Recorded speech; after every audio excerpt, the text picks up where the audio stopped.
Talungkot mo. Musta? Ito nga pre, okay lang naman eh. Kaso nga lang, naghahanap na ako ng foundation fee. Di ko nga alam kung saan ko kakagilapin yun. Alam mo naman, ang hirap ng buhay ngayon eh. Ano ka ba? Parehan naman tayo ng pinoproblema. Pero may good news ako sa'yo. Kasi pare, may nakita ako sa online, pre. EDA, familiar ka ba dito? Marami nang kumikita dito eh, kabataan. And then pare, halos ang dito, puro kabataan talaga, mga estudyante.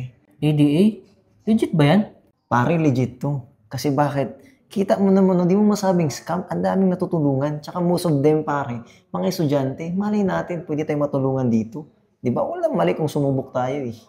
Mukhang scam kasi yan pre. Alam mo naman, na-scam rin ako nung nakaraan. Kaya hindi muna ako sasali. Sige pare, hindi rin kita mapipilit eh. Pero ako susubukan ko talaga to. Malay natin, di ba? So, yun pare, kita-kits na lang. Sige pre.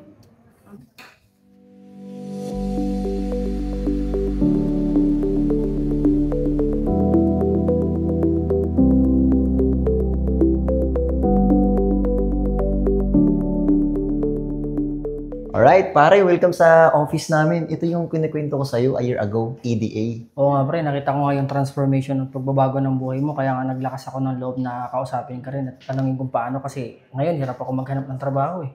Puti na lang kasi lumapit ka sa akin. Sakto pare, andito yung taong tumulong sa akin, si Ma'am Jenny. Ipapakilala kita. Tara. Sige. Hi ma'am, si Sir Romeo pala. Dati kong kaklase. Hello po. Hello. Ayan. So, kamusta ka, Sir Romeo? Okay lang naman po ma'am. Actually,